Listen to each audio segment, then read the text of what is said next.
round 5 in the Jordan New South Wales National Pro Women's Competition. We're just minutes away from the start of that first grade fixture. So on goes for our two teams. Firstly, the visitors. Ladies and gentlemen, welcome to Darling Street Oval for round 5 of the NPL Women's Cracking Day out here at Darling Street Oval, and I'm joined by former Maitland and New Lambton player Serena Carter. Serena, clouds slowly fading over Darling Street Oval, but it should be a good day of football nonetheless. Yes, thank you, Harry. It is a bit of a warm day, but it should be a good battle. Some changes in the lineup to Newcastle Olympic and one slight change to Maitland, but I'm sure you will go over that as we're about to start this match. Yeah, we'll get into lineup shortly as both teams head back into the sheds.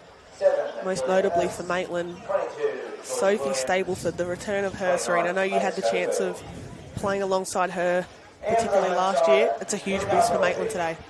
Yes, she brings so much leadership and experience, especially just the energy she brings on the field.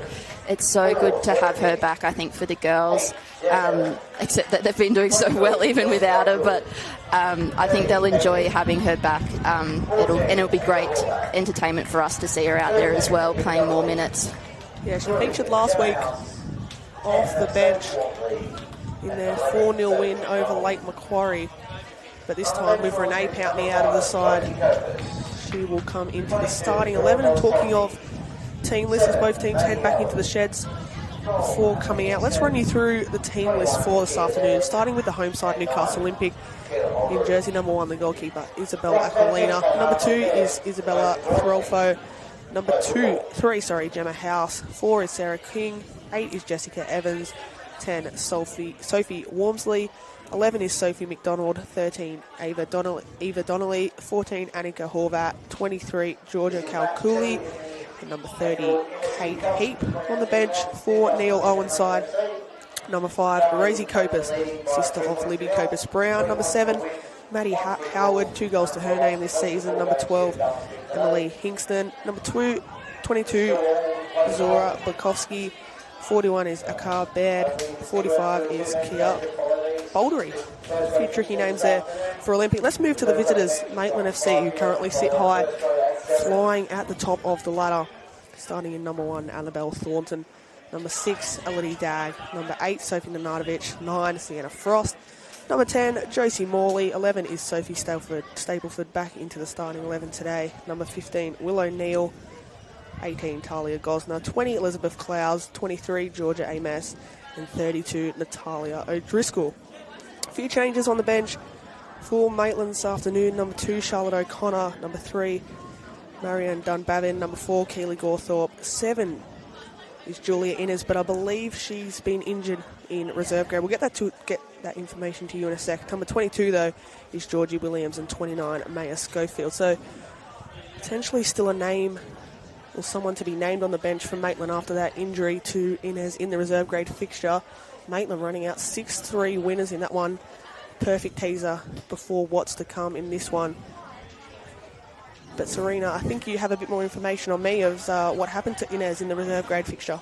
Yeah, Jules went down probably the first half of that first half, which they used as an unofficial drink break, but did not look good, could barely walk to the sheds, and looked to be her knee. So not good, as she's got the armband now for reserve grade, which is good to see her stepping up into that position, but will be a big loss to the side. But it was good to see the Maitland girls be able to claw back. They were down 3-1 and they've come back 6-3 in that game. So they did very well, especially to come back for their captain. And Leah Cunningham wore the armband when Jules came off, and it was good to see Leah in that leadership position as well. We know Maitland reserve grade have had a few tricky games across the last 2 weeks. Last week they played out an enthralling contest away to Lake Macquarie. They're back in the winner's circle this week. But our main attention goes to first grade, and it's the Maitland reserve grade players await their first grade side to come out. God, they've been impressive to start this year so far, Serena. Obviously, made a statement early on in the Charity Shield, running out 7-0 winners against the Zuri, and I know you were on the losing end of a lot of times last year where you weren't able to pick up any silverware. We're only early stages, so I'm not getting too far ahead of myself, but they certainly do look the favourites early on.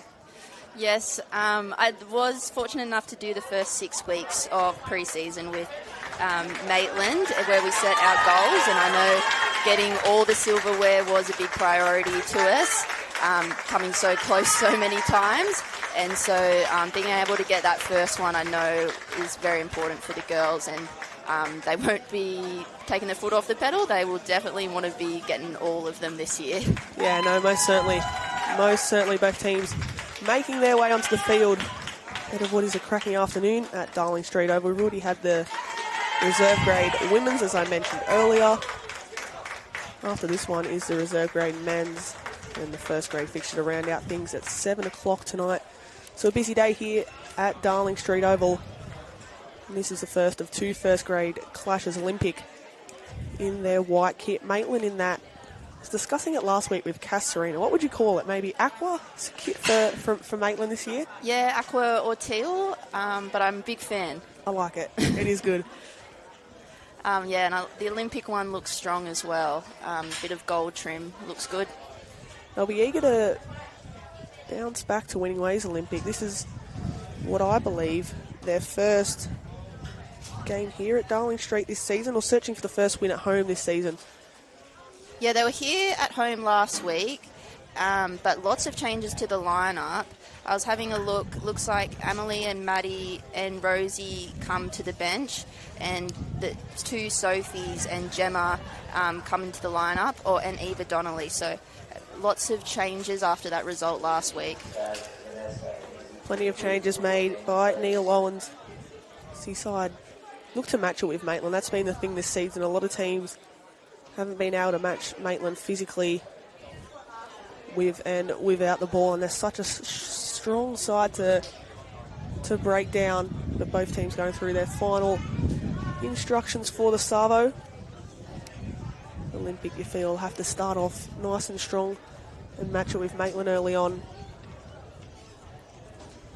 Good to see a nice crowd building this afternoon at Darling Street Oval. One of the grounds that's had a lot of work to it in the off-season. They've pushed a few things forward. It's a lot of width and a lot of grass on this field, so it'll be interesting to see how both teams utilise the pitch, especially the fullbacks. Maitland, a bit of confusion which way both teams are going. Looks like Olympic. Maitland knew what they were doing. Olympic, on the other hand, had to switch sides now, which will take place. Maitland will be running to the left of your screen. Olympic attacking the right, and it will be Gemma House who's got the ball on the centre circle. Looking to get round 5 underway of the NPL Women's. Round 5 does start here at Darling Street Oval, and we are underway. Gemma House, as I mentioned, back in the starting lineup for the clash this afternoon. She'll be leading the line for Olympic. It's an early press from Maitland. Stapleford playing out on the left-hand side this afternoon because Sienna Frost has been another impressive one for Maitland. Here she is now. Frost inside. An early chance here for Maitland. Struggling to clear their lines, Olympic. They'll now clear it, but only as far as Bernardovich. Maitland setting the tempo early. Clowes.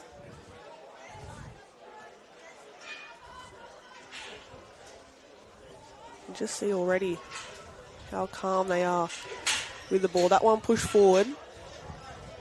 And I think that last touch there means it'll be a goal kick to Olympic. Maitland early, Serena, starting on the front foot. Yeah, and I've just had a quick look at the bench. It doesn't look like they replaced Jules. They've just gone with the 5, so we won't have to worry about remembering another name. If you're only just joining us, an early injury to Julia Inez means that she won't be available for this one. Wishing her all the best after what she sustained in the early reserve grade clash. Horvat now. Got 2 Maitland players squeezing her. want to go out for a throw-in. Yeah, Maitland looking very organised in their press. Such a tricky side to break down. Ben Horgan, have to take your hat off to him for what he's done with this Maitland side in such little time. Obviously, they went so close last season. I'm sure you've got a few memories of this ground in particular, Serena. Not positive ones, though. Oh, yes, the grand final, if that's what you're referring to. Yeah. Oh, is now an early mistake. Gemma House bounces out of absolutely nowhere. Annabelle Thornton tried to play that one across to her centre-back partner. And Gemma House, within the opening minutes here, opens the scoring for the home side out of absolutely nowhere, Serena. Yeah, and I think that's what they've been missing as well without Gemma last week. She is so clinical up front, and that is a great start for Olympic. Very good start. Maitland with all the ball early on. But early on here, if anything's to go by, as now the flag stays down. Heaps of runnings in the box. Amos will play it out right. O'Driscoll can't get a touch, but Stapleford's there. Maitland, within 30 seconds, hit back. And Sophie Stapleford marks her return to the starting side with a goal. Within the first 5 minutes, we are all locked up at 1-1. What a start to this game, Serena.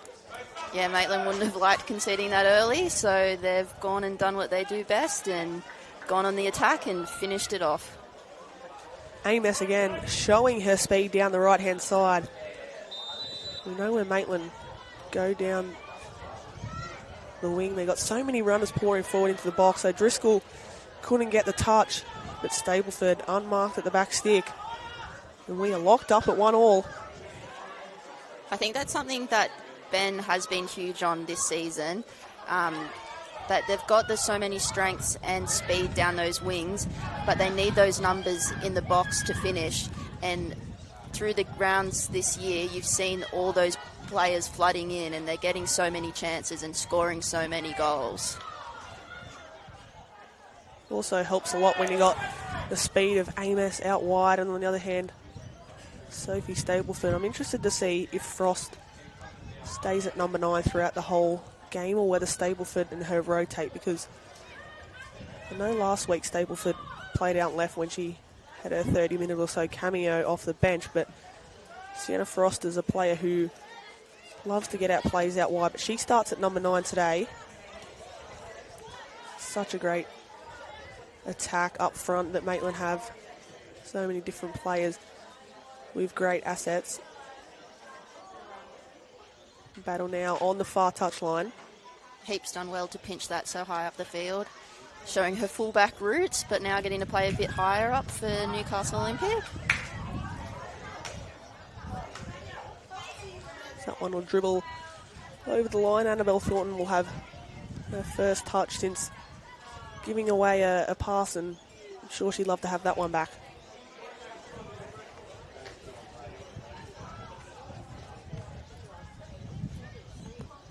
Olympic happy to sit off in the meantime.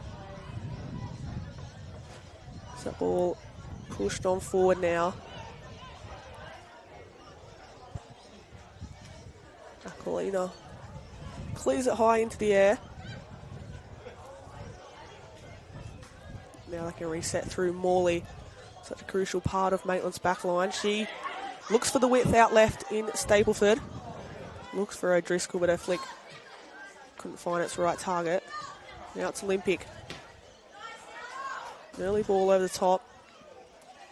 Morley's there to cover. Great one-touch football there. It was Clowes who got the pass back to Morley. I thought Morley was really good last week against Lakes. She was against she was against Emily Loder-Weston, who I would say is one of the fastest players in this league, but she did not give her an inch of space. She barely got to see the ball because Josie just read the game so well and intercepted every pass that was to her. Yeah, such an experienced backline that Maitland have. Got so much quality all over the park, yeah, don't they? But especially those two in particular, Gosner and Morley. And then you're looking at your midfield in front of you. Sophie Nenadovich is a player who It's really impressed for mine, especially last season, despite being a side that didn't pick up any silverware. She was definitely a play that stood out. Stapleford now battling. She's been busy early on since making her return. I believe she was out with potentially a fracture in her foot, which has ruled her out at the start of this season. But here she is again trying to track this one down. Just run out of play.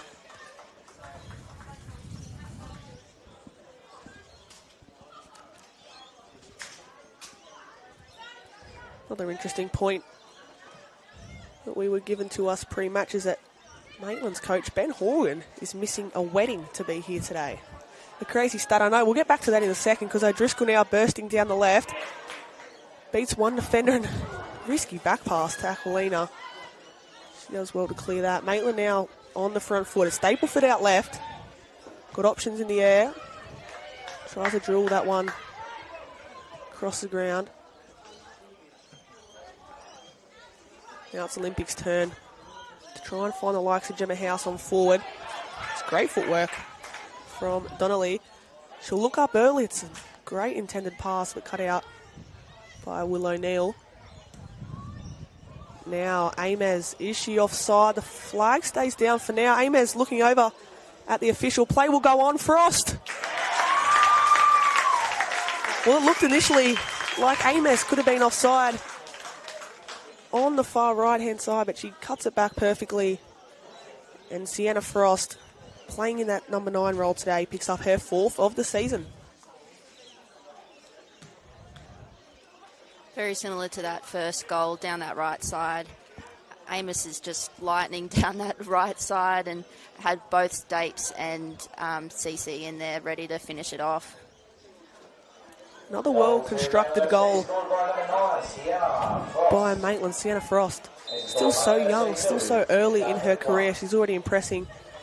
I know she played at this exact ground last year in the reserve grade women's grand final where Olympic ran out 4-2 winners. But she picks up her 4th of the season, and despite conceding early, Maitland have turned this one around and currently sit in a promising position. But touching on that point earlier, Ben Horgan to the left of your screen in the Maitland dugout, missing a wedding to be here today, Serena. Who was getting married? Not sure. Still not sure the full details of the wedding. All I know is that he's here to cheer on and back these girls this afternoon. They're doing well so far, head 2-1. Great dedication shown by the Maitland manager, nonetheless.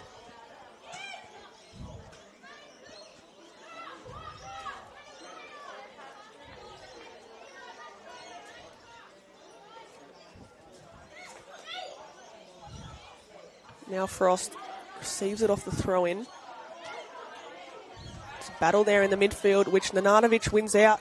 Decides to catch Aquilina off her line. Right intention there, certainly was on. We've seen a few goals around the world lately where keepers have been caught off their line.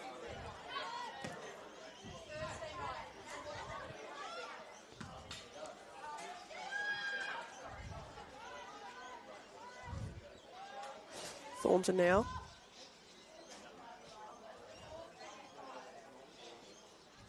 Gosner looks long. Frost chasing this one down. Olympic caught napping. Sienna Frost in on goal and an early taken strike. Blazed over the bar. She had O'Driscoll making the run. What are you doing in that position there, Serena? Shooting or cutting it back? I do not get to be in that position very often as a centre back, but I thought she was away and that shot was fair enough. Trying to get an early brace. Potentially Sienna Frost looking for her 5th of the season. But again, her pace so dangerous in behind. Something that Olympic will have to be aware of in this one.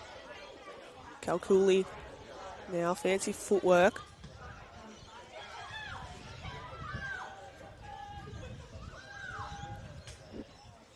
Yeah, I think Maitland's having quite a bit of success. I don't know if Olympic are playing the 3 at the back or the 4 at the back. They've seemed to drop almost 5 now to cover this play.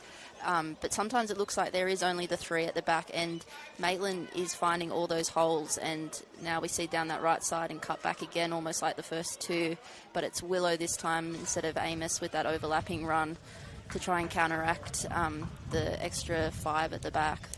So we'll see how that plays out and if there is a shift in formation with either side. It's been key to the way Maitland have played, hasn't it, the first few rounds, where they'll utilise the wingers, and if not the wingers, the fullbacks love to get on forward as well in Clowes and Neal, and a prime example there of when Amos drops deep. It allowed Neal in behind. It's just something to be wary of, I guess, for Neil Owens and his side defensively.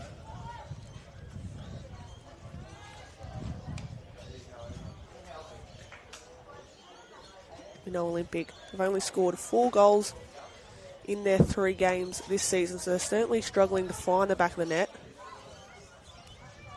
Also struggling to keep them out. Conceded 4 in the opening round against Lake Macquarie.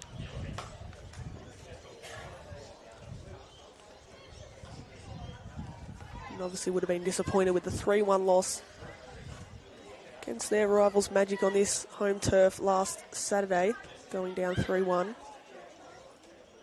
That pass under hit, O'Driscoll makes the foul on a McDonald.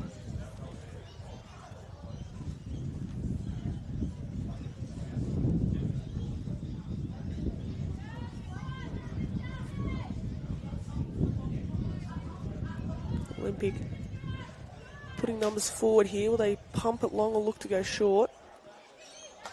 So they're sending bodies forward.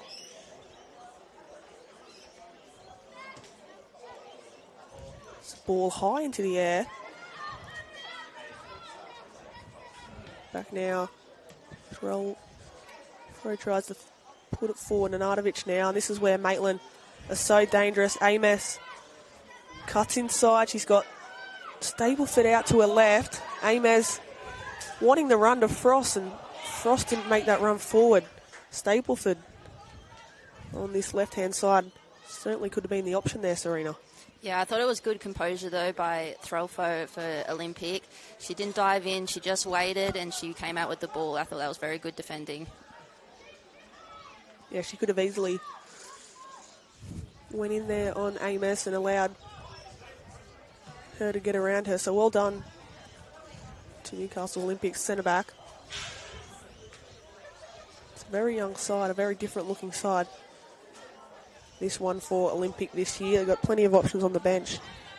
Most notably, Maddie Howard, who has 2 goals to her name this year. Rosie Copus-Brown as well on the bench. Her sister Libby played her 100th game last night in the Jets' 4-2 loss to Brisbane Roar. Stableford trying to track that one down. Should go out for a corner. And that's what it will. It'll be Dag across to take.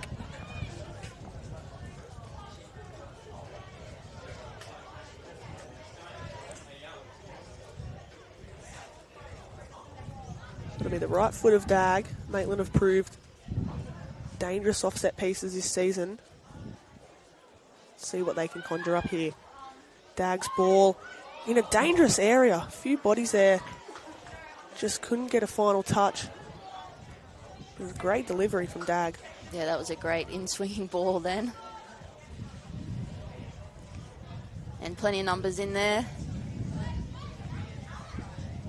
Just couldn't get it. That one goal bound. Could the Magpies. Frost now chasing down Olympics back line. Will that be a free kick?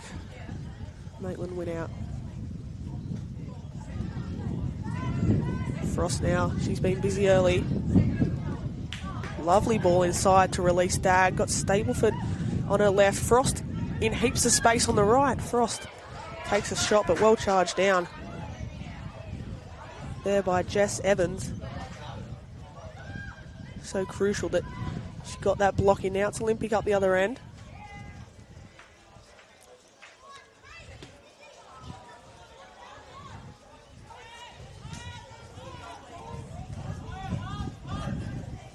Watching this first half, something that Frost brings that not a traditional 9 brings is she has so much experience playing midfield. She's happy to come much deeper and collect the ball, which is dragging that Newcastle Olympic centre-backs out and making those holes for Stapleford and Amos to run onto. But we'll go with this. Donnelly's early ball, searching at the back stick, trying to find Heat, but that one will run out for an Olympic throw-in. Sorry, Serena. And I was just saying it's making those holes for those wingers and O'Driscoll and Dag to run in behind. So it was just something that Newcastle Olympic might have to watch out for, that they don't have too many holes in that defence. Here they go again, committing so many numbers forward. The Magpies, that pass searching for Amos. She'll give up on that one. Potentially not happy that that one wasn't played earlier, but Olympic now struggling to find options going forward. There's not much of an outlet in the middle of the park. That's a great ball, though, to release Sarah King. She can slow down play.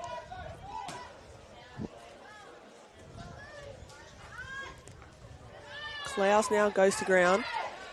Our referee today, Isabel Walsh, sees nothing in that one, and now it's Olympic. McDonald in behind. Looks back to Wormsley. But coming across is Dag.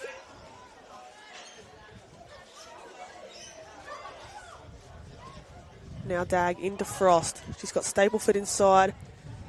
1-2 searching again from Frost. Can she reel this one into the box? Amos leaves it. Stapleford's there. Just waiting for it to fall to her, but Maitland. So dangerous when they go forward. O'Driscoll to Frost. Searching for the run over on the far right side. Still alive. Frost. Bit of friendly fire there. Right into the back of Stapleford, and she'll get assessed. Hopefully nothing too serious. A bit of friendly fire nonetheless. Maitland's physio, Amy Walton, on her feet. Whether she'll be called onto the field, I think Stapleford seems to be okay back on her feet.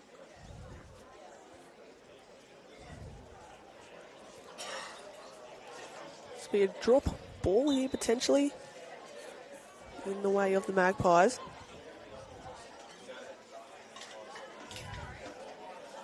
Gosner.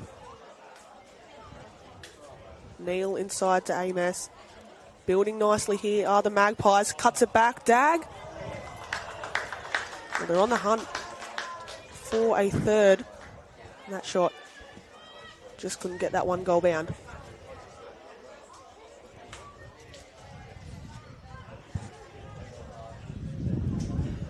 Now Olympic searching for a way they've been struggling to play out from the back. And intercepting, it's Neal. Taking an early strike, ambitious from Willow Neal. But Serena, if you're Aquilina here, and she is going to pump it long rather than playing out from the back, because they haven't had a lot of success in playing along the ground.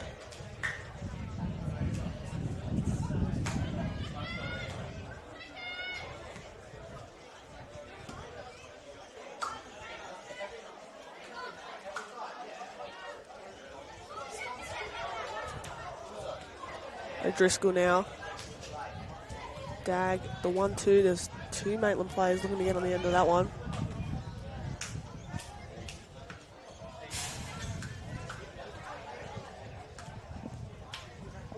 So we see some players from both camps, Olympic and Maitland, arriving for two later clashes this afternoon, 5 p.m. the men's reserve grade. Then 7 p.m. we head into the first grade fixture. A lot on the line tonight. 4 games out here at Darling Street over this afternoon. And Serena, I have to say that pitches are held up nicely. Yeah, they had the 2 Zone League opening games on it last night, but it's still looking good. I think a bit of rain today might have actually made it... sorry, I'm just watching down there. It's come up quite good, and the ball's rolling quite well on it, and it doesn't look too heavy for the girls right now. Hats off to the Darling Street Ground staff and people involved in Newcastle Olympic. Always a great ground to come and watch football.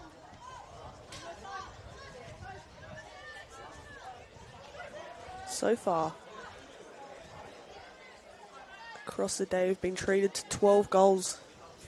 We're only not even halfway through the second game, so that first game. 6-3 in favour of the Magpies. Evans now. Looks long. Right idea, but Neil again. Across to intercept. She can only put that one out for a throw-in. It's a battle in the middle of the park. It's Maitland that win out. Dag. Got Frost inside. Frost off the crossbar.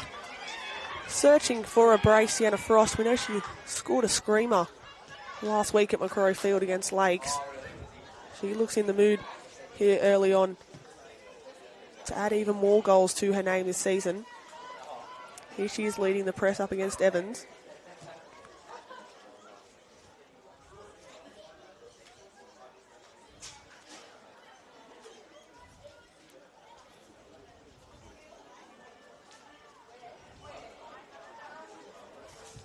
Now it's Neil up against Calcooley. Neil beats her with ease. Willow Neal's ball, Stapleford's flick, Dag! Easy as you like. It was well constructed down the right-hand side from Neil initially. And Maitland, another well-taken goal, and they extend their lead to 3-1.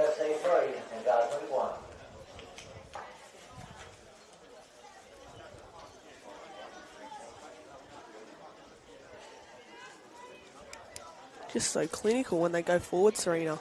Yeah, down that right side again, and it was even different options of people at that back post. CC was at the top of the box, and you had O'Driscoll and Dag in there giving those options, ready to finish it off. So plenty of runners forward, and they're just quite fluid and adaptable, and can. So it's going to be hard to defend them because you never know where your player is going and all the different pockets they're popping up into. Well, it was Olympic who got off to the perfect start early in this one through Gemma House, but Maitland again, they're just such a delight to watch when going forward. And Gemma again, she just reads the game so well and is ready to pinch it in that front third. Yeah, she wanted a foul there. Nothing was given. Well read though by Gemma House, trying to show a bit of intensity for her side. Amos, though, not getting end of that one.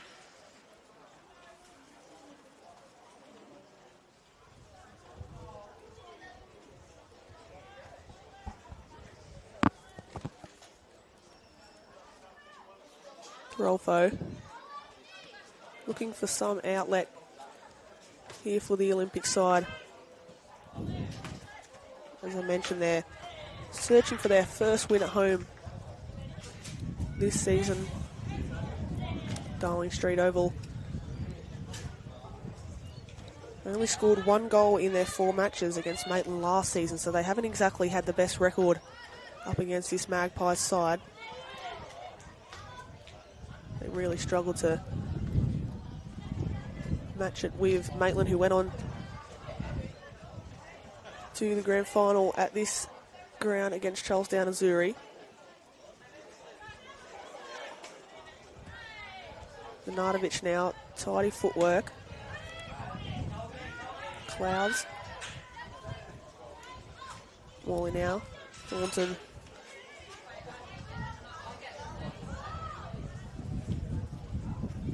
Ball intended for Frost. Evans does well to win out. House. It's a bit of space, especially out right here for Olympic. Got some runners coming in behind, but again, that final product just lacking. I think they might have shifted Kate Heap a bit deeper into left back position now to try and minimise Georgia Amos's impact on the game after those 3 goals down that right side. Well, that's the thing. Nearly everything that Maitland have turned home has come down that right-hand side through Amos. A lot of their goals in general, not just this game, have come down the wings. There's now Dag with space in front of her, decides to take an early strike. Aquilina with safe hands. Now O'Driscoll trying to lead the press. Donnelly swarmed by Maitland play. She does well though.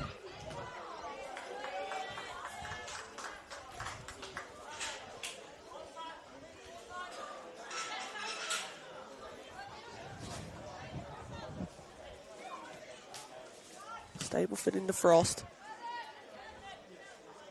Nardovic loses out to Gemma House. Tries to put in another challenge on her. House goes for an early strike. Right idea, and it had good connection behind it.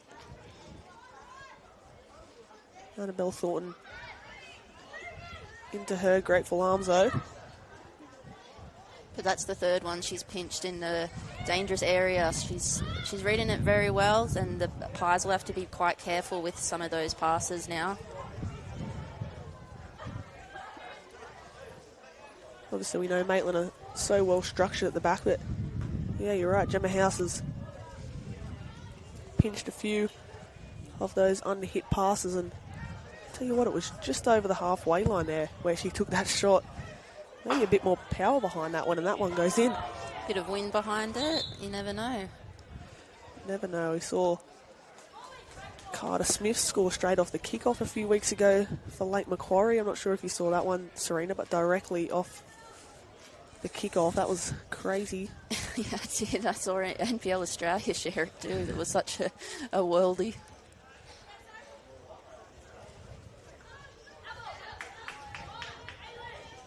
Throw goes away of Olympic here.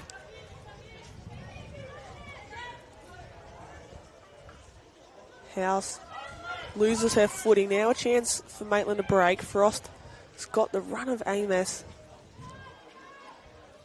Pass under hit. Here comes Neal. Early ball. Stableford's on the back stick. Sliding in was Stableford. Just couldn't direct that contact. More goal bound.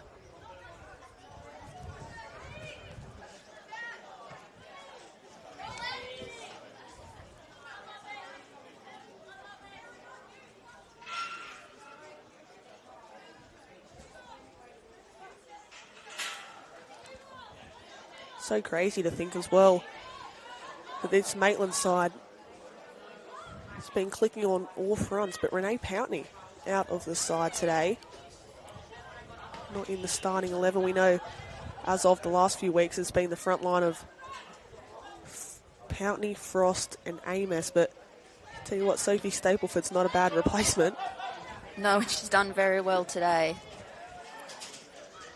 But I don't know how long Renee's out for, but these four will be causing him some headaches of who he has in that front three. I was going to say, who keeps the spot from here if Pountney's fit? Certainly a headache for Ben Horgan. Olympic now. Let's see what they have to offer before the break. McDonald loses out to Nenadovich. She's been everywhere to start this one. Both players in a battle, but O'Driscoll picks it up. Maitland on the hunt. Stapleford not on the same wavelength there.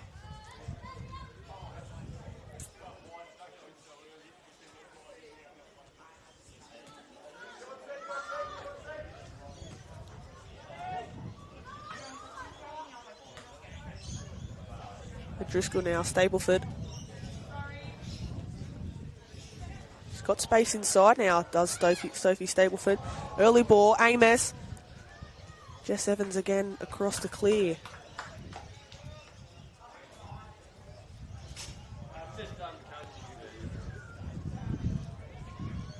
Certainly feel that Olympic have been a bit better defensively since Heap's gone to that left back position, but still got to be wary of, especially out on this left-hand side of Stapleford. Yeah, of course, and I think Kate will help that pocket where Georgia is, but then there's always the threat where Willow can overlap. So there's threats everywhere, but I think that has helped. It's quietened down a little, and now Willow's off to show me her overlapping, and off she goes. Here goes Neal. Down the right-hand side, Frost picks it up, and Driscoll does well to win it back, but House has picked up the ball. Plenty of space over the halfway line now for Gemma House. A final product, though, lacking. Maitland struggling to get bodies back. Their midfield especially has worked really, really hard in this one. Continues to work hard. Nardovic wins out there. Dag. Plenty of space now for O'Driscoll. Not too many options. She'll go out right to Amos. Amos into Frost. We've seen her strike from distance before. This is lovely interchange of football. And again, for the second time, friendly fire. This time O'Driscoll into the back of Dag. Morley. Driscoll happy to reset.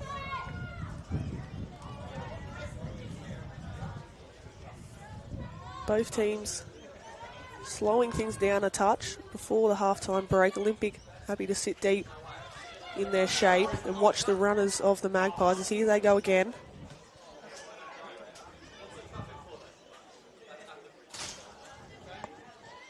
Wormsley now. Does have the runner Donnelly out to her right. That's where she looks. Flag stays down. Donnelly, not too many options, if any, in the box. No support there. But she'll go again. Early ball in, high into the air. Thornton can't hold on to it, still alive. Nearly a chance there for Olympic to pull one back before the break. Just didn't have enough bodies to capitalise. Frost now. Cheeky footwork from Sienna Frost. Dag. The run of O'Driscoll in behind. Evans does well to shield. Sees this one go out. Has it gone out there? Is it still in? It's a tricky one. Amos is there to pounce at home. I'm not sure if that one went out, Serena, but again, the fourth official definitely has a better view than us. Oh, yeah, we wouldn't have any idea from up here. So I definitely have my belief in the referee. But Jess Evans has done very well there to shepherd it out. But the Pies do get a corner from it. So it looks like last touch off Jess Evans. Maitland now will have a corner, which Dag will take. Oh, there's some pushing and shoving and stamping. It's high in the area. Well, you're certainly right there, Serena. There's push and shove, but Maitland won't mind. They get their fourth of the half. It's again from a set piece. I think it might have been Gosner that got on the end of that one. There is number 4 for the Magpies. And not first header of Talia's that she scored this season either. She's putting a few of those away.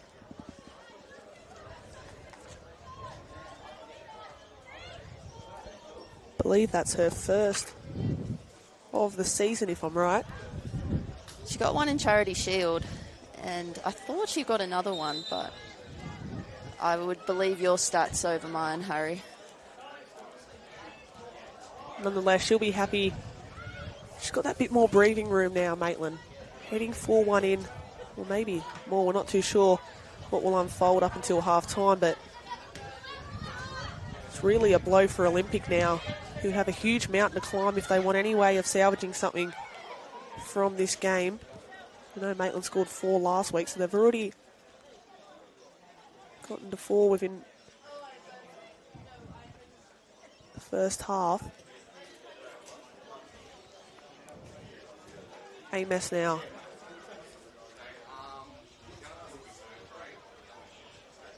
Frost inside. Amos continues a run. Amos still continuing her run. She'll receive that one, but the offside flag goes up against Neil. That goal to Maitland FC, scored by number 18, Talia Gosner. It's just been announced that it was Talia Gosner that did get on the end of that one from the set piece. Great header as well from Maitland's number 18. A few cheers in and out around the crowd. Some of the reserve grade players from Maitland have stayed back to support first grade team, which is doing so well on the ladder and win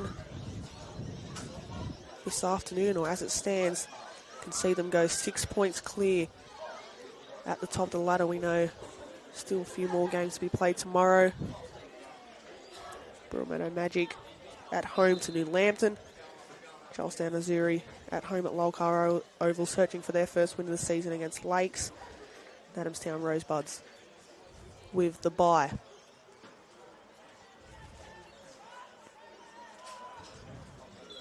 We'll have the second drop ball in this half. There's not too many Olympic bodies behind the ball. Frost.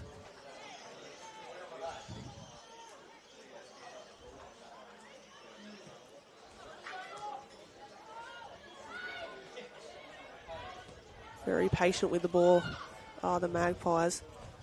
Nenadovich.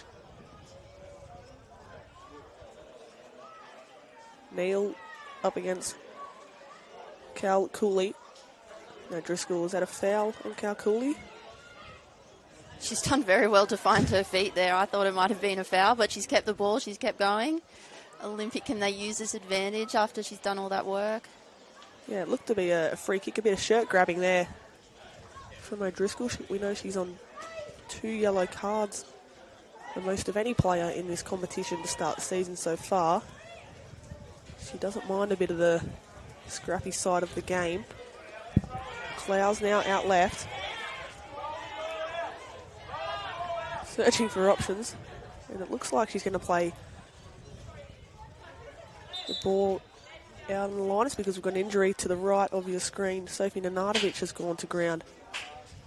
And I think Clowes was urged on by the Maitland bench to kick that one out because they noticed that Nenadovich was down over on the far side, and Amy Walton, the physio for Maitland, will go out and assess Nenadovich, but this doesn't look good. No, she didn't get the foul for it when they got that drop ball, but I thought she did get a fair stomp on the back of the leg. And she's not one to stay down long. She probably played almost every minute last year, but good to see her back on her feet now. She'll head over to the far side of your screens. See if she can run this one out. Olympic plays in a bit of a huddle, trying to assess probably the importance of not conceding a fifth before the break. Shouldn't be too long to go. We'll get the official word shortly of how many minutes will be added on. Hasn't been too many stoppages in this first half. But Nenadovich down on the far side. So Maitland will play for 10 as of now.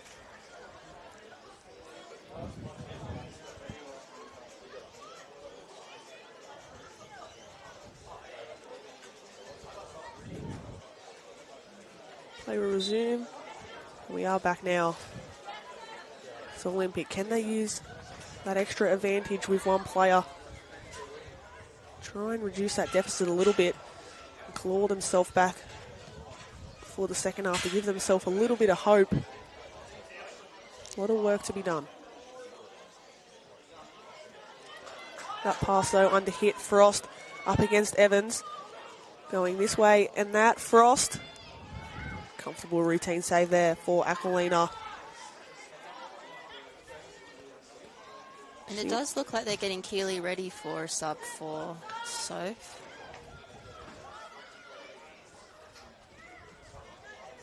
Not good signs for Maitland fans, that's for sure. Try and get an update on that injury as soon as we can across the half-time, but Keeley Gawthorpe being prepared on this touchline, so Maitland will look to make that change most certainly before half-time. It's a lovely ball from Gemma House. Coming across this Morley again. And Olympic will have, I think it's their first corner of this one, as we can confirm that change now. Gawthorpe onto the field. She's slotted into the midfield role, do you think, Serena? Yeah. Oh, she played many minutes for Maitland last year in that starting midfield role, so it'll be just a straight swap, and that will be easy for Keels and the girls. It is a big blow for Maitland. Nardovich going off on the far side, making her way back around to the Maitland bench. Guess it's a chance for Gawthorpe as well.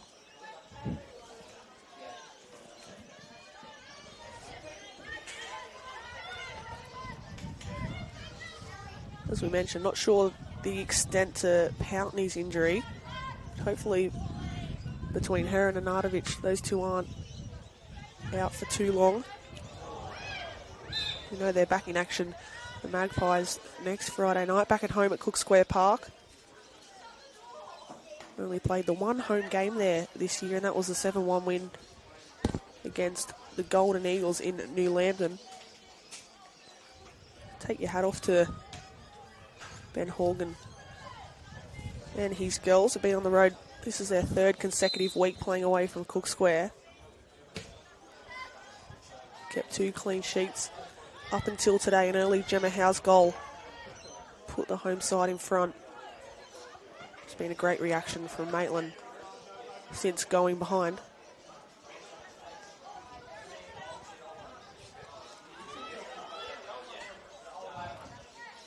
Now Dag. Got space out right in Georgia Amos. Assessing her options. Look for the 1-2 with Frost, but Evans, again, I feel as the game's gone on, Jess Evans has made sure she's nice and tight to Sienna Frost, not giving her heaps of space at all, and because we know where Sienna Frost is dangerous. And I think now that Kate's dropped back a bit, it's given the two centre backs that opportunity for one to go a bit tighter to Sienna and one to drop off, and it has minimised that risk a bit more.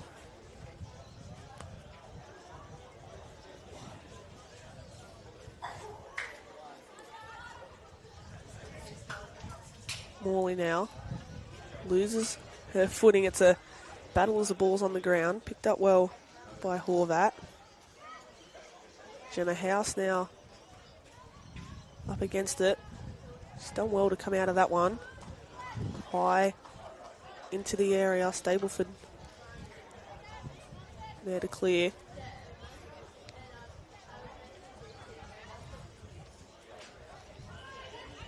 Frost leading the press for Maitland. Do they have another goal in them before the break?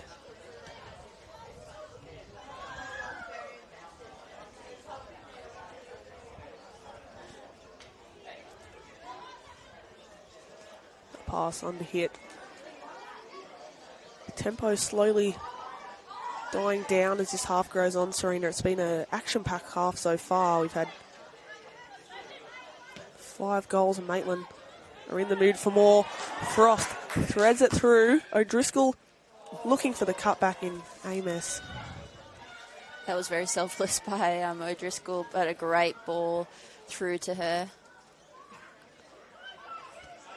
Maitland starting to find that energy that we saw in the early stages. Frost high and cleared by Thrall throw. Ladies and gentlemen, the fourth official has indicated there will be a minimum of 1 minute of time added on. Only the 1 minute to be added on, as you can hear over the microphone there. Sophie Nenadovich heads down the tunnel. Hopefully nothing too serious for her.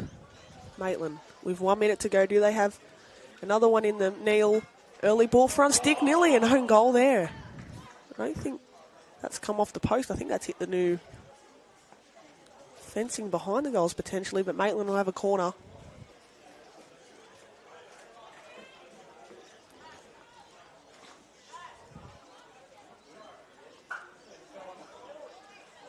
I feel like this is so crucial. The Olympic can try and see this one out before the break. Trail by 3 goals as it stands. Dag, that's a dangerous area. That corner, and the last touch at the back stick. Talia again. Gosnar at the double as a centre-back as well. She loves a corner. Got to take your hats off there to Elodie Dag for the delivery. It was a teasing ball in the box. And it found its way all the way to the back stick of Gosnar. And with the last play of the half, Maitland have stretched out to a 5-1 lead. Not the first half Olympic would have hoped for. They got things off to the perfect start with Gemma House, scoring early on after capitalising on an Annabelle Thornton mistake. But ever since then, it's been all Maitland. And Serena, if you give Maitland opportunities like that, they're going to capitalise. And it's just been, it's been all Maitland in this first half. Yeah, except for the first 2 minutes where Gemma did get one away. But yeah, Maitland have been very strong, showing why they're at the top of the ladder. So, yeah, Olympic's going to have to do some serious talks at halftime and figure out how they're going to counteract that in the second half. Well, it's been a busy first half so far. We'll take a short break here on the Northern New South Wales YouTube channel. We'll catch you for all the second half action.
Oh yeah, that's the feeling.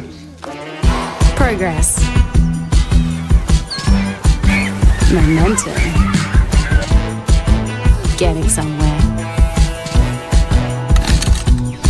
That's what it feels like when you bank with Newcastle Permanent. With local experts and award-winning customer service. We're here for you, and we're here for good.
That's the feeling.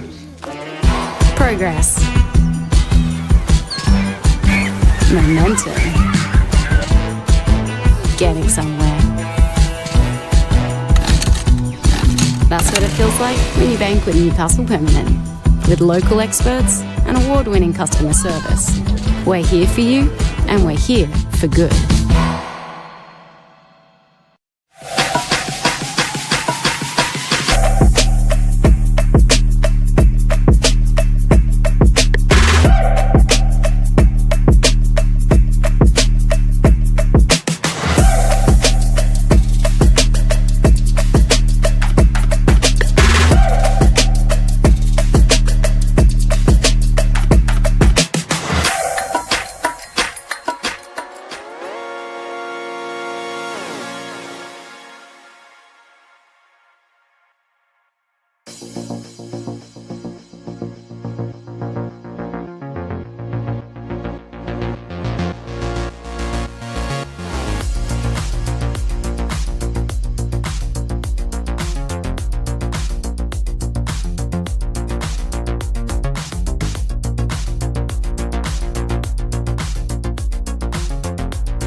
substitution for Newcastle Olympic. Coming on the field at number 23, Georgia Calhoun. Replaced by number 22, Dora Boskowski. Welcome back to Darling Street Oval. A huge first half, which started so brightly for Newcastle Olympic, taking the lead early on through Gemma House before five unanswered goals from Maitland saw them go into the sheds ahead 5-0. Serena Carter alongside me in commentary. Serena, it was a first half to forget if you're an Olympic fan, but what are you expecting from them in this first half to ensure that this game sort of doesn't blow out? I think they just need to focus on being a lot more compact in defence. And if they get that right and can concede 0 goals in this next half, then they'll be looking a lot better. It's good to have you joining us for round 5 here on the Northern New South Wales YouTube channel. Reminder, you can catch each and every game live and free here on YouTube. Back to the action now. Lovely 1-2. Amos bursting into the box. She goes to ground. Isabel Walsh points to the spot. And Maitland, early into the second half, and awarded a penalty. Our referee in the middle today had no choice there than to point to the spot. It looks like Elodie Dagg will step up to take this one, Serena. Yeah, Elodie's always a good choice, plenty of experience, very composed player. It's a huge chance, this. Up against Isabel Aquilina. It'll be Elodie Dagg to take. Dagg for 6. 6 off the best. Maitland bring up 6. And Elodie Dagg has herself a brace. Early into the second half, Olympic, it's a flip of the script of what happened in the first half, with Gemma House giving the home side the lead, but this time Maitland, they've been clinical. And again, it's that threat of Georgia Amos down that right side, her speed, getting in behind, causing so much headaches, has resulted in that penalty for Maitland. Yeah, lovely interchange of play down this right-hand side, which won them the penalty. It's Olympic now up the other end. It looks like Olympic have gone potentially to their bench at half-time. Zara Boskowski comes onto the field.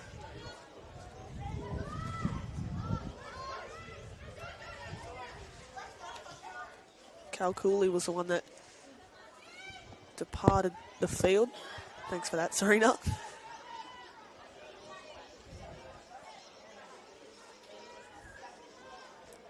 So Neil Owens certainly looking for some injection in this one. It's been a tough outing here at Darling Street Oval. They would have had a lot of motivation heading into this one off the back of the 3-1 loss to their local rivals, Broadmeadow, last week, but as it stands now, conceded 9 goals in their last 2 games, only scored 2. Still a lot to play for in this second half, though, from an Olympic perspective. Gosner. Love to see Gosner get a hat-trick. Serena, obviously, to cap off would have been a good afternoon for her, but we'll let play continue for now. Stableford out the left. First time cross. Amos can't get a touch. Frost will pick up the scraps. Talia Gosner on the ball now. I'm sure she'll be eyeing off her hat-trick. Maybe if they get another penalty, Serena, she'll be the first person to go and grab the ball rather than Dagg. Maybe.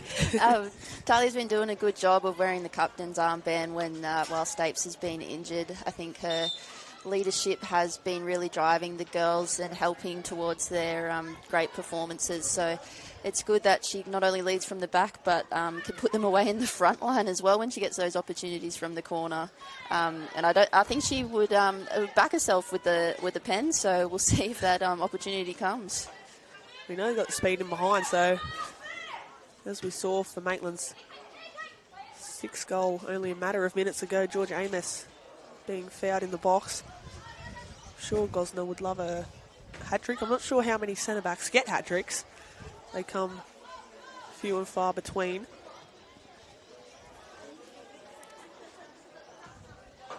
Nonetheless, her and Josie Morley have been really solid as Gemma House now. Still going Gemma House. Morley goes to ground. The free kick goes away of the visitors. O'Driscoll did well to get that first little tap in to break up that play. She was my player of the match last week against Lakes. Her work ethic is just excellent. She was involved in so many of the goals and chances that Maitland had, but she'd do her defensive duties. You'd see her back in the defensive box, breaking up plays. Like, she was just excellent to watch last week. Yeah, got so much stamina there in the middle of the park. And obviously new to this Maitland side this year, which will be a new experience for her. She spent time in the Jets Academy system as well as Central Coast Mariners, I believe, last year. So she's been a good pickup in the middle of the park. I'm sure she's learning a lot as she goes along the likes of Nenadovich as well. O'Driscoll still at quite a young age, along with a few other names in this Maitland side. Sienna Frost most notably, the young striker leading the line for the Magpies. Stapleford now. She's done well to beat that challenge. Slips through. Aquilina can clear.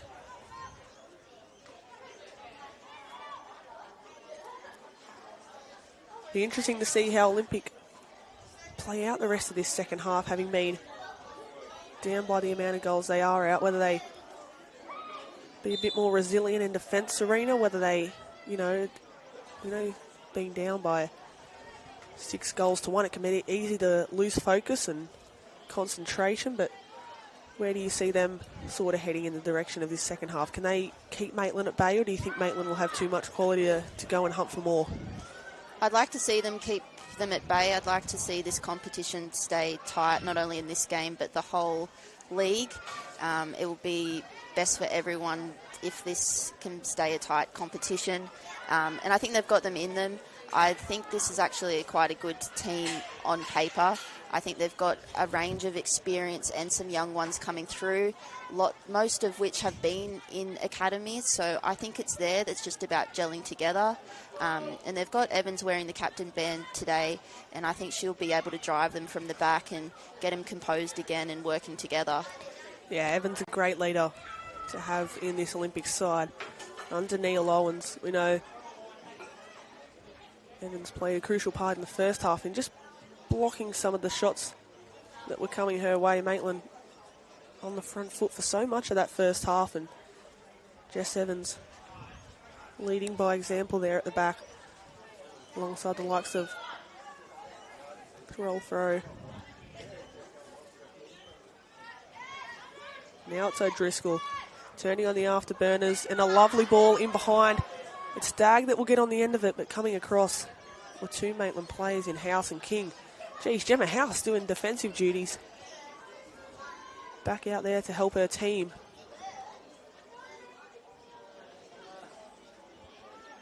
And that's just the energy and experience Gemma brings, so it's great to have her back in the side. And the more minutes she plays, obviously, the better for Olympic, and the Wormsleys and the McDonalds and the Donnellys, having them in the side, it will only strengthen them. So once they figure out who is best and what formation is going to suit that, they will just go from strength to strength. Maitland knocking the ball around really nicely here. Gemma House at times look to be dropping a little bit deeper and allowing Wormsley, as you said, on 4. But again, another great interchange of play. Ames has the run of Dag. Tries to use Dag now, but she'll be offside. Better composure from Heap there to delay the 2v1, and she's won her side the goal kick. Olympic still with a lot of options if they wanted to go to their bench. Emily Hingston, Maddie Howard, Rosie Copus-Brown as well there. Kalia Bouldery. So many names you might know that featured in the reserve grade grand final last year when Olympic took on Maitland at Darling Street Oval. So many young players across both the women's reserve grade team last year that are starting to stake their claim and get the promotion to first grade. Most notably Sienna Frost, who's wasted no time in taking her chance that's been presented to her. Stapleford deflected out for a corner. Yet another set piece for the Magpies, and Gosner comes forward. She's already scored 2 offset pieces from Dag's deliveries. So keep an eye on Talia Gosner on the hunt for a hat-trick. Olympic have struggled to defend these set pieces. See if they can hold out here. Dag to take. Gawthorpe is rising high. Just goes above her though. In a battle now in the corner. O'Driscoll wins out. Still full of energy. Palms off one and another. Now she goes to ground herself. Up against McDonald, and the free kick goes the way of the Magpies. Great aggression shown there, Serena. And she is so strong for such a young player, and so much speed too. She is excellent to watch. Big shoes to fill if Sophie Nenadovich will be sidelined for a while. Also had word over the halftime break that Renee Pountney, well, the reason why she's not playing today. We'll get back to that in a minute. It'll be the left foot of Stapleford into a dangerous area and inches away from yet another goal. Maitland will get another corner. Talia almost with her third there, but she'll set up for the corner and it's coming. How close was she on that occasion? It's tricky to tell from up here, but she's put herself forward again. A lot of players surrounding Isabella Aquilina and her goals, trying to block the sight potentially of the Olympic keeper. Goals now to fall the edge of the area. O'Driscoll, first time strike. Shot might have not been the one that she wanted, but she's straight back to defensive duties, and that's a foul there. Committed by Gemma House, I believe.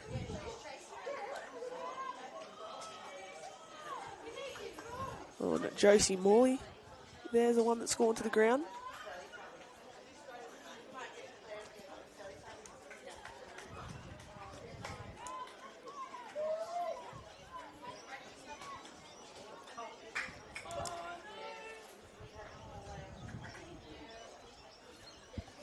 So, yet again, another set piece going the way of the visitors. Dag, as always, on the set piece. It's a well-worked move here, straight from the training ground. Dag in a battle. She wants the corner, she'll get it. Still, the hunt goes on for another goal. Gosner into the box. Maitland starting this half with so much intensity. Olympic struggling to get the ball down their end. That ball played in. There's a trip there from an Olympic player and a first time strike taken by Dag. Now Olympic can breathe that bit more. Aquilina to pump it forward. Crazy stat earlier as well when Gemma House capitalised for that early goal. It was Newcastle Olympics 2000s goal across all grades, I believe. Hearing a few sources in and around the grounds today. So although it's not the result on the scoreline they would have hoped for, a huge achievement for a great club.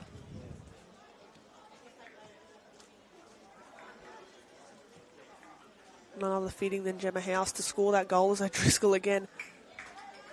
So much energy in that middle of the park, tracking back.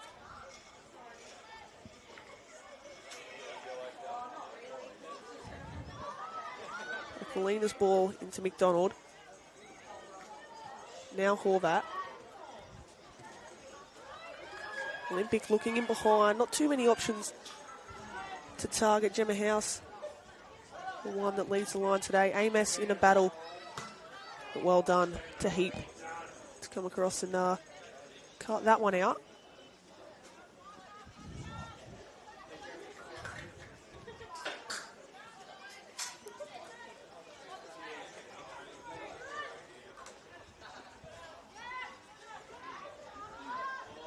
Walmsley now. Back to McDonald. Olympic looking to use the width. It's opened up nicely down the right-hand side. But Serena again, they're just struggling to find that target up top. We know they don't have the pace that Maitland do out wide, but they're just struggling to connect some passes. Yeah, last week I thought they did really well in possession in the back third to the middle third, but they did struggle to connect into that front third. So I think it's just getting that combination right of who is going to play up in that position for them and how many they're going to have up there, if it is that single one in-house or if they're going to have 2 or 3 to try and give a few more options. Got Boskowski out left. The substitute has come on in this second half.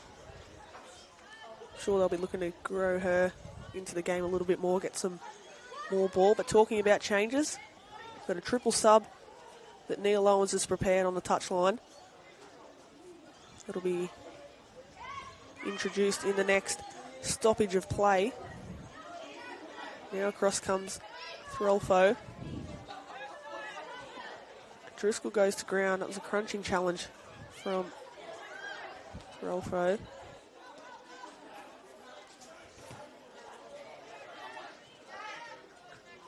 Now Gemma House.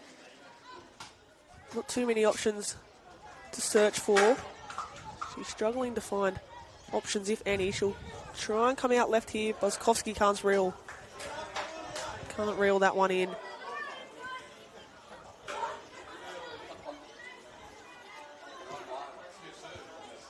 Now it's Morley.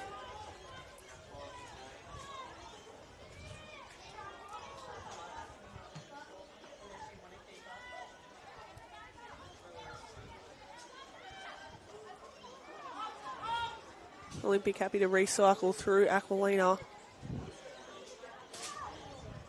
Haven't had too much going for them in attack in this second half. That'll help though. A lovely switch. Down on the near touchline. Boskowski. Recycles through Jess Evans. Who's searching for options.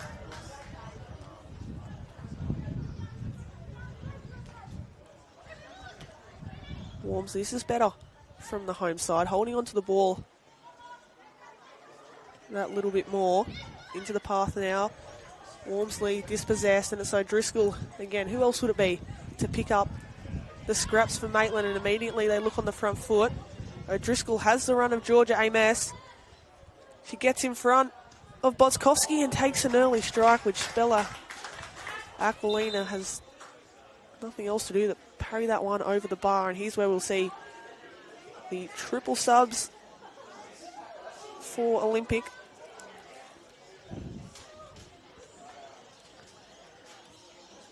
Clear Bouldery, Emily Hingston and Rosie Copus coming onto the field, sister of Libby Copus Brown, who I mentioned earlier played her 100th game for the Newcastle Jets last night, so a massive achievement for her. Their first job will be to defend this corner.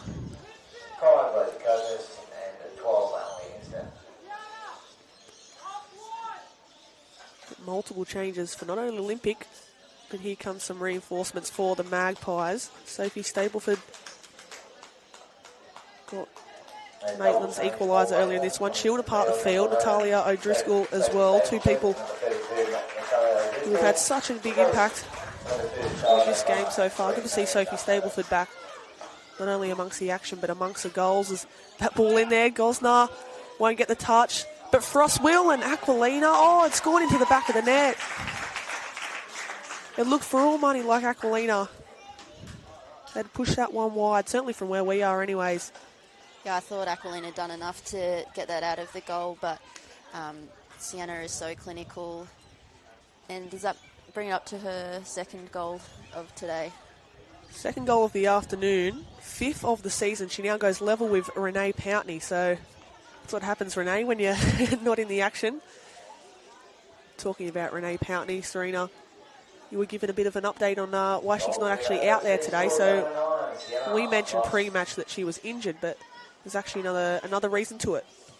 Yes, turns out we should be congratulating her for graduating her psychology degree that she's been doing online at Adelaide. So she's gone off to there to graduate. So congratulations, Renee. Massive congratulations to Renee. I'm sure she'll be watching on her Maitland side, impressed with what she's seeing. Impressed with her replacement at striker today, Sienna Frost. Although she's not a striker at the minute, she's shifted out to the left. The substitute, Dun Babin, will go into the number 9 position. So Sienna Frost out to the left, 2 goals to her name today. She has 2. Maitland have 7. And Charlotte O'Connor's gone into centre back, and which has pushed Josie into the midfield. Once again on the front foot come the Magpies. Dunbabin back to Morley. Morley slips it through. Frost making the run. Targeted heavily there by Threlfo, and she commits a foul. You can see as she was coming across there, she didn't really have too much eyes for the ball. And Maitland, set pieces have been dangerous for them in this one. They've got another chance here, which Dag will take.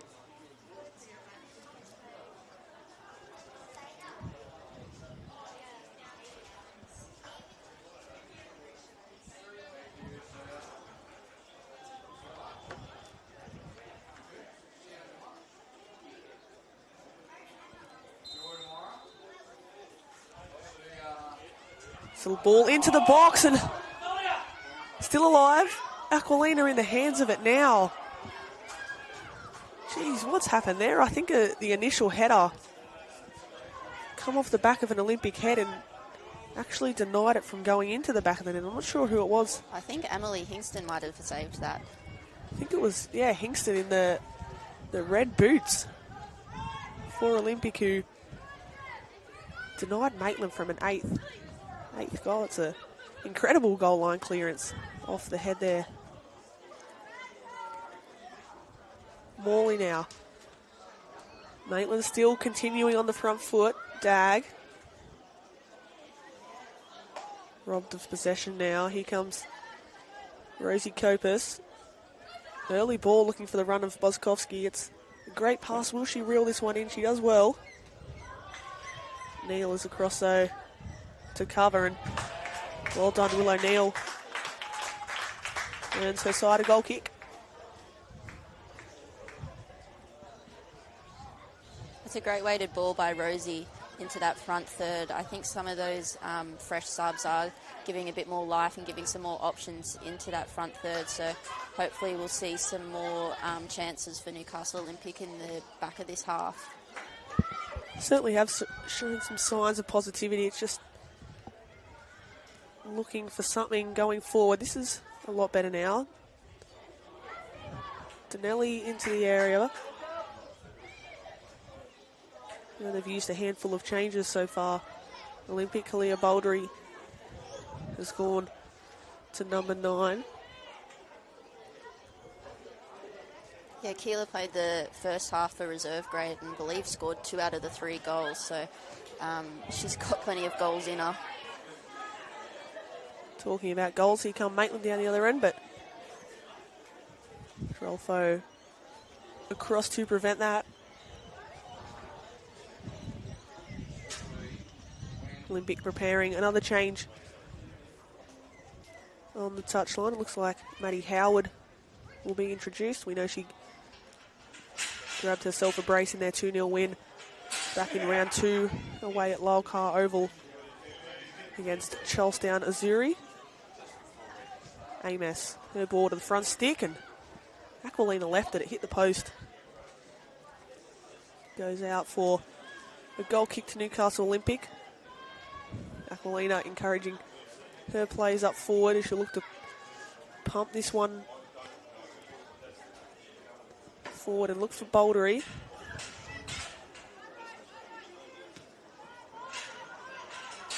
Gawthorpe into Morley. Looks like Morley's playing a little bit more centrally in the middle of the park with Gosner alongside O'Connor, as you mentioned. Serena going into that centre-back position. Here comes Frost. Cutting in on her right foot. This is an amazing run from Sienna Frost. Tries to slip through the runners that she had beyond her. Another set piece awaits for Ben Horgan's side.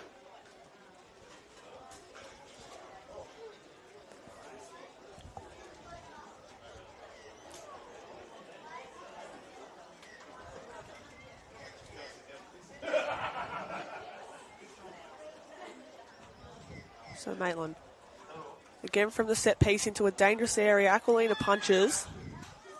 Morley on the attempt strike and off the post. Still alive, Amos. It goes in eventually. It all started from the corner, which fell to Morley, who strike. Josie had great technique with that strike, getting over the ball. So close away from probably being one of the goals of the lot as Maitland bring up 8. And it's Georgia Amos. Brings up her second of the season.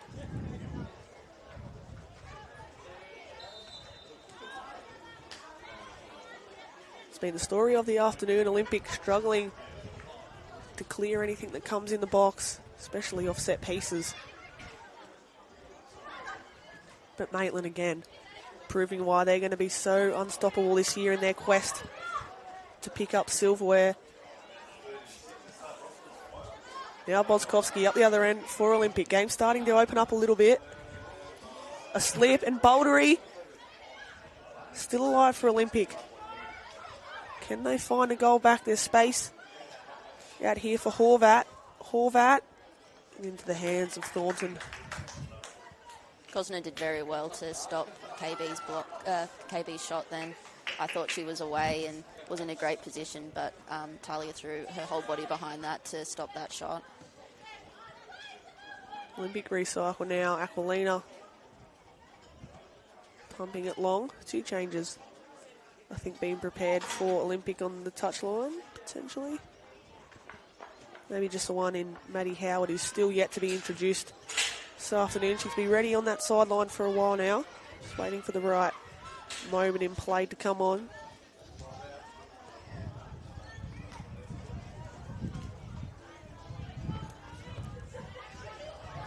Now it's Gosnar, the skipper for the Magpies.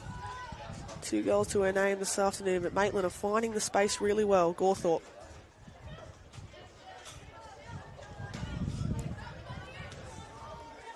Gosnar. Amos looking for Neal. Those two have been good down this right-hand side.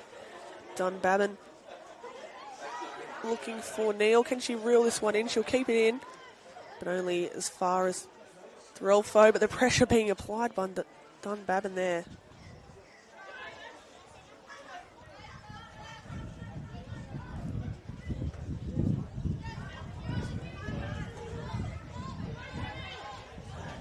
Bouldery now looking to apply the pressure. She's 1 out up against O'Connor. She's shown signs of intent since coming on, and Maitland players arguing the case that should have been a goal kick. Bouldery straight across to take the corner, which will now potentially wait for numbers to go forward into the box.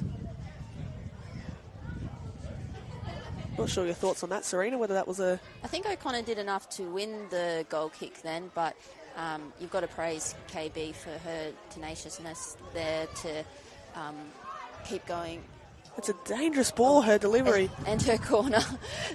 She assisted a corner which James scored off in reserve grade 2. She's been having some great delivery from corners, but yeah, her speed and power is terrific up there, and she's able to pinch it in that top third, and you've got to be careful around her. She will punish. Already trying to show signs of urgency from Olympic, which they've lacked in this one. Here is Bouldery, losing her footing momentarily. Maitland to head to their bench as well in the next stoppage of play. Maddie Howard still waiting to be introduced for Olympic.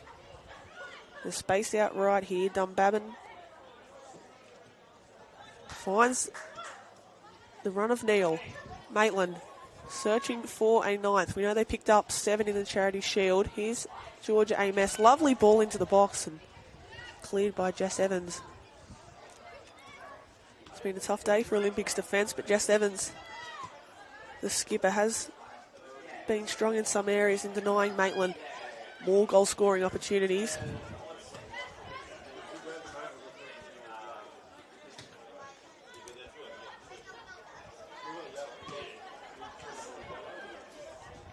Olympic now looking to press high, and Bouldery's got the run forward there. Just needed a bit more speed on that pass to try and find Donnelly.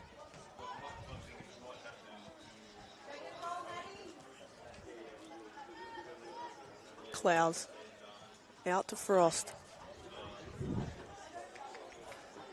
Up against Sarah King. Sienna Frost, and just so calm on the ball, and that pass intended for Elodie Dagg, I think.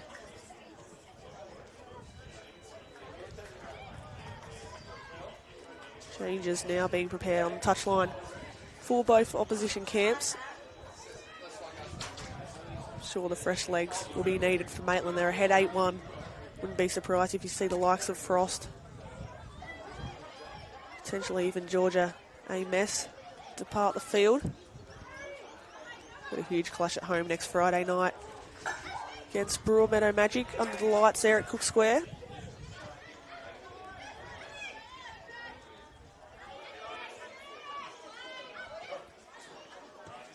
Kingston now switching over to the far side, but Sienna Frost can cut it out. Frost looking back onto this right-hand side. Now the long ball. Target is Bouldery. She's up against Gosner. Gosner does well to come across.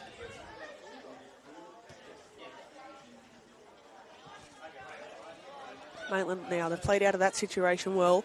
That's where I'd like to see Newcastle Olympic be more compact. They had huge gaps between their lines, and I wasn't sure if they were doing a high press or sitting off.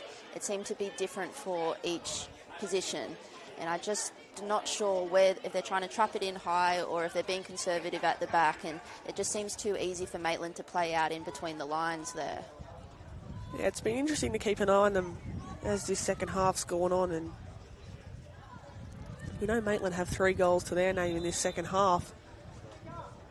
And I think there's been a slight change in formation as well as the way Olympic have set up.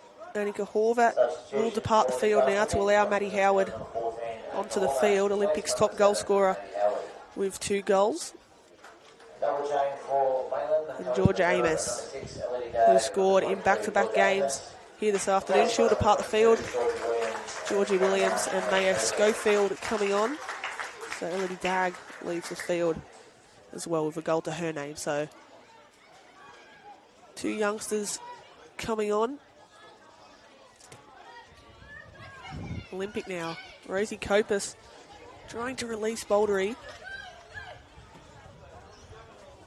So it's a very different looking Maitland side from what started the match. Sophie Nenadovich went off early into the first half. We're unsure as to what that injury looks like. Sienna Frost still on the pitch. Josie Morley. Other from that, there's been a handful of changes, and understandably so for Ben Horgan and his girls.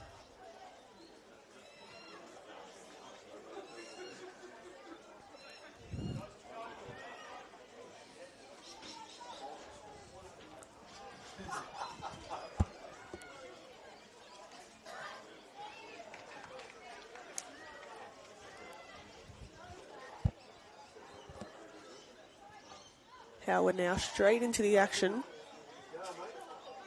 Little chip to the front stick, but Gosner will leave it for Thornton to claim.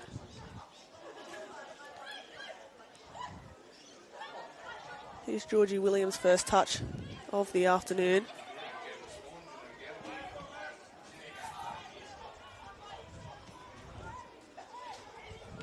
Olympic now happy to be patient out from the back. They've got a few numbers forward, most notably Bouldery, that can hurt this Maitland backline.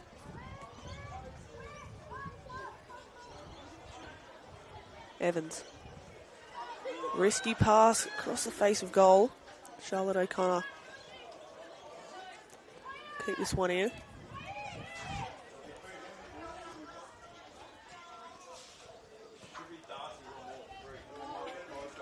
Baldry now holding up against two Maitland players which come in and swarm her. Horvat tries to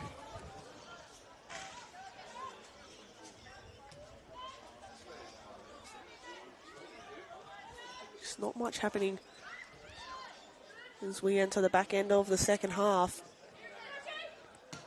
Maitland ahead 8-1 on the scoreboard.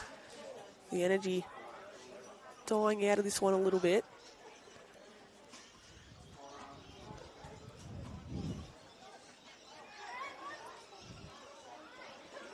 Dunbabin gets the ball back from Georgie Williams. Now Olympic, what do they have to give an attack? Donnelly releases the run of Sarah King, but across the cover is Clowes. And it's been the story of the afternoon, Serena. Every time Olympic try to go forward and commit numbers, Maitland are up to the task and so solid defensively. They're very good. As soon as they lose that ball, they either win it back straight away or they just get all those numbers behind the ball. Can't really fault Maitland in any areas of the park, not only in this game but to start the season so far. They're well on their way. Picking up yet another win. I'm sure it's a game heading into this one which they knew would be tricky against the Newcastle Olympic side. It just hasn't hit the ground running to start season 2026. Howard now. Good intercept by Howard, but even better the one back by Keeley there.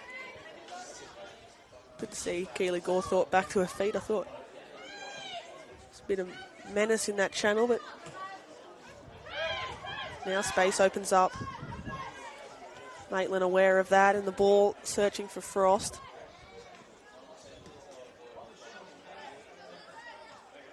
Oh, and that one there, Maddie Howard. Keely Gawthorpe, the one making that challenge in the air.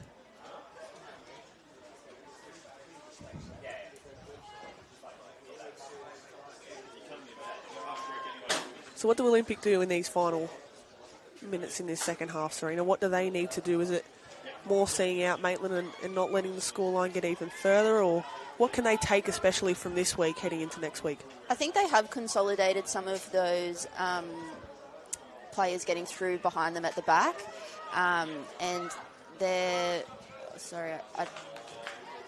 Bouldery I'm just now. watching KB get on the ball in the box, and they're in the second half they have been much more composed. They're playing from their defensive line into their midfielders, but it's just into that midfield, into their attacking line that is lacking.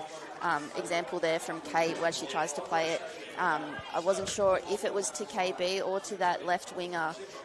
So if they can figure out that connection into that last passage, they will be looking a lot stronger and a lot harder to break down. They're back home here next Sunday afternoon against Adamstown Rosebuds, who shown in patches this season what they're about under Martin Slade.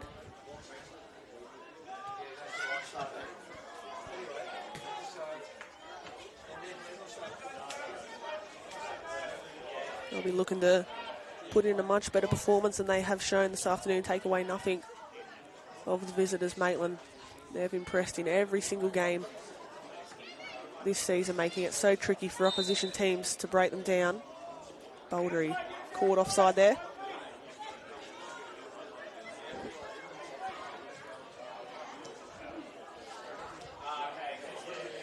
Thornton now. That pass a little bit under hit, and right idea to take an early strike there from Hingston. Seen a few occasions where goalkeepers have played a few under hit passes. Now the pass searching for Georgie Williams, who's shown good signs of energy off the bench. Neil. Inside to Georgie Williams, looking for the 1-2. Had a bit too much speed on it. Rolfo happy to clear down the line. Now Howard. Her first touch falls in the path of Josie Morley, so calm and composed. There, the number 10 for Maitland. Started the game. At centre half, alongside Talia Gosner, as now that runs searching for Williams.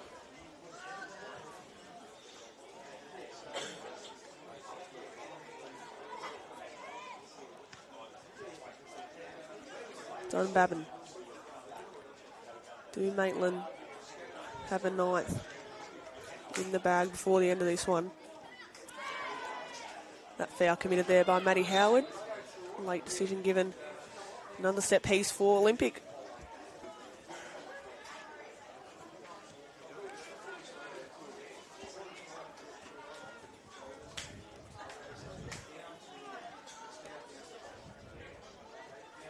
Just reminding you guys, Talia Gosner still on a hat-trick. I'd like to know a stat about how many centre-backs have scored a hat-trick in this competition. She's committed herself forward here and hoping that Morley can find her. It's a good position for a right footer to swing this one in. It's high into the air. Gosner with the header. There is the hat-trick. Talia Gosner picks up a hat-trick, all from set pieces, all from headers, I believe, as well. Serena, as a centre-back yourself, you've got to be proud of that one. That is one for the centre-backs. It was very good. She's so composed, and that was great to see. Great delivery by Josie as well. What a way. Got the crowd up on its feet as well, especially the Maitland bench. Down to the left. Delighted for Gosner, the skipper, who's been so impressive. I was worried you were going to put the commentary curse on it as well, but as soon as Josie, that ball left Josie's foot, that was excellent. Just had to happen. It felt like it was the right moment. They've had so many set pieces, Maitland, where she's had chances to get a hat-trick. As up the other end through Olympic, Donnelly has gone to ground. Just so good to see the crowd feeding off that energy as well. As I think maybe even some Olympic fans were potentially cheering as well, although their sides had not much to cheer about this afternoon. Header of hat-tricks, header of goals. All she needed was that clean sheet. It would have been the perfect performance, but good to see Donnelly back to her feet now.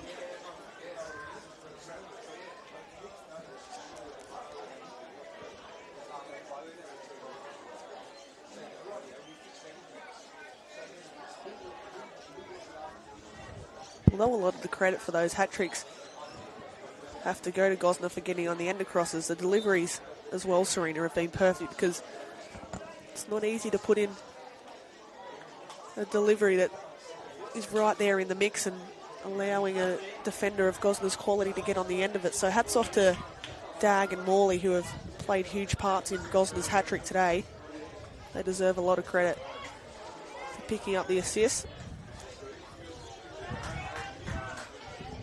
Williams now out wide to Will O'Neill. The ball inside, searching again for Georgie Williams.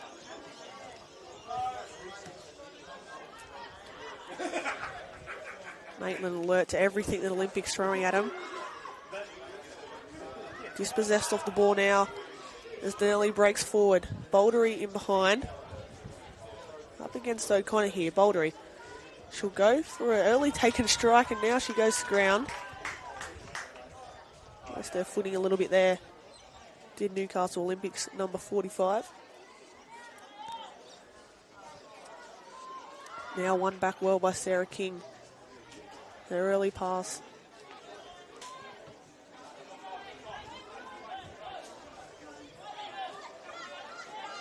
Maitland certainly showing a bit more energy than the host at the minute. It's been the story of majority of the match. Dunbabin now looking for the run of Frost. I believe Sienna Frost is on a hat-trick as well too. She's been a bit more quieter in these last 10-15 minutes or so than what she has been since shifting out to the left wing.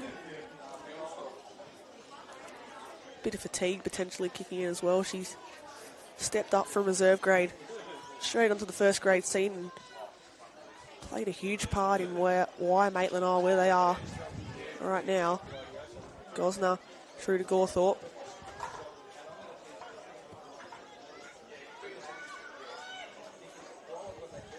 Neal.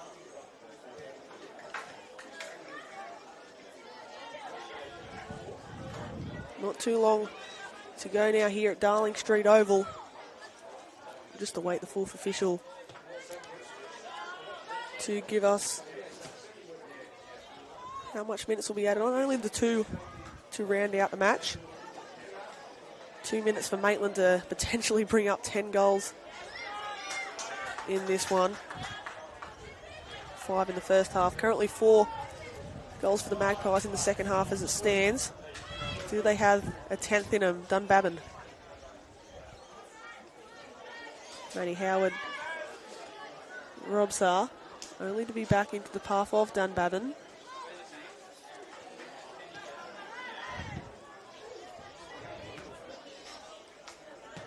Maitland happy to recycle now through Thornton. Surely they've got to get it forward, Serena, get a 10th. I think if Newcastle Olympic can just hold the ball for the last 2 minutes and see out this game, it will be positive, but Willow's not going to let that happen. There'll be some way to cap off. She's off. What has been a great afternoon. Here goes Willow Neal. Georgie Williams now. Across the other side of the field, Morley looking for Frost. Frost on a hat-trick. Maitland looking for 10. What do they have to produce in the final minute or so that remains? Here is Sienna Frost. Running into the defenders there of Newcastle Olympic.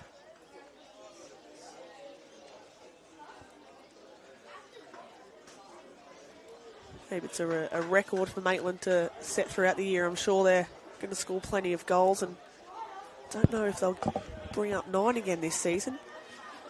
Who knows, maybe 10 is on the cards. Here comes a run there in behind from Maya Schofield. Now a shot is taken, and that was probably a chance to bring up 10, because that'll wrap things up here at Darling Street Oval.